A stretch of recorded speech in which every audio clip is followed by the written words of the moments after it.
Non, mais je suis d'accord. Alors après, la sobriété par la coercition, je ne suis pas forcément persuadé que vous emportiez l'ensemble de la population. Je sais pas, là, vous répondez à une question que je ne vous ai pas posée. Non, mais est-ce que la sobriété...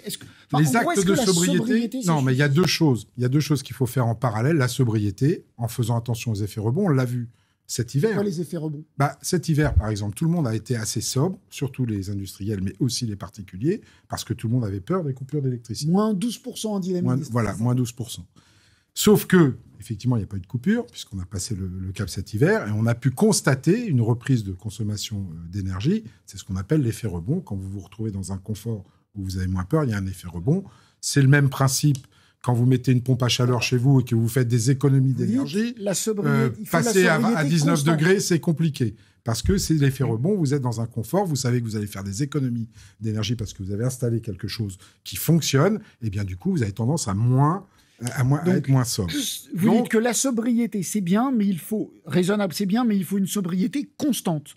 Tout le temps faire des efforts de sobriété. C'est un changement de paradigme. Il faut sobriété et efficacité énergétique de l'autre côté. Les deux ne vont pas l'un sans l'autre. La sobriété ne résoudra pas tout à elle toute seule. Et l'efficacité énergétique, il faut s'y atteler vraiment aujourd'hui. Mais les deux ensemble, ça peut suffire. Ça peut suffire avec la production d'électricité dont on a besoin. Il faut vraiment travailler là-dessus. La loi de programmation énergie-climat, elle va être très importante. Moi, je veux bien entendre toutes les critiques. Mais quand même, il se passe des choses dans notre pays, il se passe des choses avec ce gouvernement qui ne s'était pas passé avant. Je suis désolé de vous le dire quand même. Oui, pendant des années et des années, il ne s'est rien passé. Nous reprocher d'essayer d'enclencher les choses, alors on ne le fait peut-être pas à la vitesse que vous souhaiteriez ou à la vitesse souhaitable, mais il faut qu'on tienne compte aussi de l'acceptabilité des choses par les citoyens. On ne passe pas d'un état A à un état B comme ça, juste en claquant des doigts. C'est pas vrai. Ce n'est pas vrai. Ça ne fonctionne pas. Vous n'emmènerez pas les gens avec vous si vous imposez les choses de manière abrupte et coercitive. Donc il y a deux choses importantes, efficacité énergétique et sobriété. Si je peux me permettre, vous êtes quand même un peu gonflé de le fait de dire qu'on ne fait rien. Il n'y a pas grand-chose qui a été fait jusqu'à ce qu'on arrive, et là, on enclenche. Vous dites donc, que vous faites, mais je n'ai pas encore... on va se donner rendez-vous le 5 juillet, même heure, même endroit. Je ne sais pas si Gilles Branchagne est d'accord. Le 5 juillet, il y aura des annonces qui seront faites. Des annonces. On fait des annonces. Non, des annonces avec un plan... Mais vous, laissez-moi terminer. Un plan de financement de la transition énergétique chiffré, daté, avec une stratégie. Ça sera annoncé le 5 juillet. Je vous l'apprends aujourd'hui et vous verrez, c'est exactement 60 milliards d'investissements 60 milliards d'investissements par an. Si on parle de sobriété, puisque c'était le sujet, si on parle de sobriété, il y a des actes assez simples aussi pour éduquer. Alors, je ne vais pas faire la morale. Moi, le premier, demain, toute l'énergie qu'on va dépenser, notamment dans l'habitat, ce seront des énergies qui seront pilotées. Si une mesure simple, je vous en donne une simple, là, ce n'est pas de la théorie, c'est de la pratique. Si sur chaque logement construit, vous incluez de la domotique dedans pour piloter l'énergie, non mais je suis désolé, vous n'avez pas besoin de laisser vos appareils allumés quand vous n'êtes pas chez vous. Si vous arrivez à simplifier les choses pour que déjà, au niveau des logements, on fasse baisser par simple sobriété... Mais le gouvernement a réduit les normes pour les logements neufs.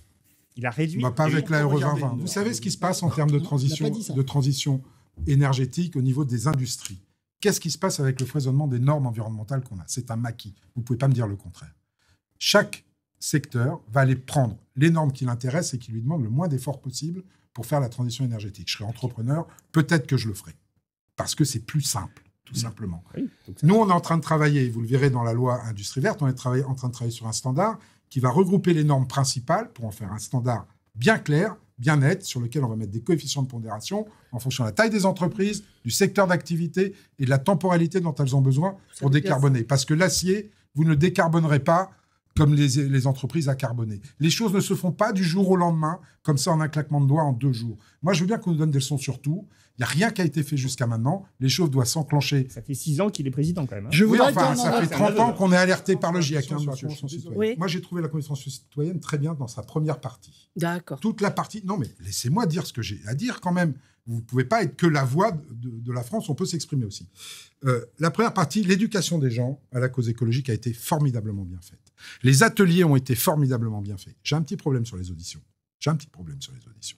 96% des auditions n'étaient que des ONG environnementales. Il n'y a eu que 4% du monde industriel qui a été interrogé. 4%. Je suis désolé, il y avait des organisateurs qui étaient... Je propose qu'on arrête avec la Convention citoyenne. C'était il y a 6 mois, on en a parlé 50 000 fois. Je termine rapidement, Gilles Branchagne. Ce qui nous a fait faire des choses à l'Assemblée sur lesquelles aujourd'hui, on va peut-être se mordre les doigts. Vous vous souvenez? Alors moi, je suis pour qu'on supprime les trajets en avion, les trajets courts. Vous avez vu ce qui est arrivé? Parce qu'on n'a pas tenu compte de l'économie des aéroports. Un slot libéré sur des trajets courts. Un slot, est-ce que vous pouvez... Alors, un slot, c'est un espace où les avions peuvent se garer. Voilà. Oui, une place libérée dans l'enceinte de l'aéroport pour pouvoir passer par cet aéroport-là. Tous les vols qu'on a supprimés, les petits courriers, ont libéré des espaces pour d'autres compagnies pour qu'elles viennent s'installer là et pouvoir bénéficier de l'aéroport d'Orly, puisqu'il s'agit de l'aéroport d'Orly. Et elles ont fait quoi, les compagnies? Alors, je vous dis, c'est Transavia et Vueling. Eh bien, au lieu de faire Brest-Paris, Paris-Brest, maintenant, elles font Brest-Paris, Paris-Athènes. Eh bien, nous avons multiplié par 2 les émissions de CO2 en supprimant ces petites... Non, mais c'est un peu caricatural. Mais non, c'est pas caricatural, monsieur, c'est les chiffres. Et vous dites que c'était une généralité. Non, mais c'est les chiffres. Donc, ça peut pas se raisonner de manière comme ça. C'est ça que je veux dire. On peut pas juste raisonner sur des mesures effectivement compréhensibles, mais un peu simplistes. Il faut raisonner au global. Les chaudières à gaz vont être interdites sur les logements neufs. D'accord. Ça va être fait. Ça, c'est clair. Ça, c'est clair. Ça va être fait. Après, il y a un principe de réalité qui prévaut. Il y a des chaudières hybrides qui existent. Le gaz a une trajectoire de verdissement d'ici à 2050. Pour l'instant, ils tiennent la trajectoire, d'accord, pour faire du 100% biogaz en 2050. Je considère, alors peut-être que le gouvernement n'est pas d'accord avec moi, mais de temps en temps, ils me font l'honneur de m'écouter, je considère qu'aujourd'hui, on ne peut pas se passer de quelque énergie alternative qui soit, même si elle est un tout petit peu fossile encore. Il faut se priver des énergies fossiles, on le sait, mais tous les carburants durables, donc, toutes les énergies pas d'interdiction, uniquement sur les logements neufs. Est-ce que vous seriez pour